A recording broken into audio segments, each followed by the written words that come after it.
गांव के किनारे एक टूटी-फूटी झोपड़ी में राधा रहती थी। न कोई अपना, न कोई सहारा, बस एक ही आस, माता रानी।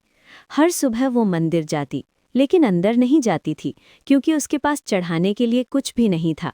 वो बस मंदिर की सीढ़ियों पर खड़ी होकर धीरे से कहती, माता, मेरे पास कुछ नहीं है, पर मेरा दिल आपका है।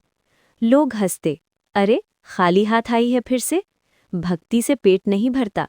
राधा चुप रहती, लेकिन उसकी आंखों में अजीब सा विश्वास था। नवरात्रि की वो रात, पूरा गांव रोशनी में डूबा था। ढोल नगाड़े बज रहे थे, हर घर में पूजा हो रही थी, लेकिन राधा की झोपड़ी में अंधेरा था। आज उसके पास एक दिया जलाने के लिए तेल भी नहीं था। वो जमीन पर बैठ गई और धीरे धीरे रोने लगी। माता, क्या मैं आपकी बेटी नहीं हूँ? सबके घर रोशनी है, मेरे पास क्यों नहीं? उसकी आवाज़ इतनी सच्ची थी कि जैसे आसमान भी सुन रहा हो।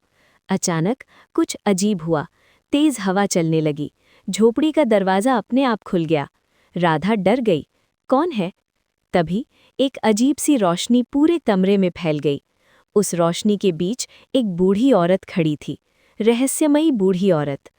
वो औरत बोली, बेटी, बहुत भूख लगी है, कुछ खाने को मिलेगा? राधा हैरान थी। उसके पास खुद खाने को कुछ नहीं था, लेकिन फिर भी उसने झट से अपना सूखा हुआ आखिरी रोटी का टुकड़ा उठाया और दे दिया। माँ, यही है, आप खा लो।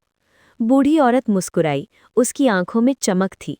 ओए, तुम खुद भूखी हो, फिर भी दे रही हो। राधा बोली, अगर मैं भूखी रह जाऊं तो कोई बात नहीं, पर कोई मेरे दरवाजे से खाली हाथ ना जाए। सच्चाई का खुलासा। अचानक वो बूढ़ी औरत गायब होने लगी और उसकी जगह एक तेजस्वी दिव्य रूप सामने आया। राधा की आंखें फटी रह गईं। वो कोई और नहीं, खुद माता रानी थी। बेटी, मैं तेरी परीक्षा ले रही थी। तूने भूखे रहकर भी किसी को खिलाया, यही सबसे बड़ी पूजा है। राधा रोते हुए उनके चरणों में गिर पड़ी। माता, मुझे कुछ नहीं चाहिए, बस आपका साथ चाहिए। माता ने उसका सिर सहलाया। आज से तेरी हर कमी खत्म। अगली सुबह जब राधा की आंख खुली तो उसकी झोपड़ी बदल चुकी थी। वहां अनाज से भरे मटके थे, दीपक जल रहा था और पूरा घर खुशियों से भरा था।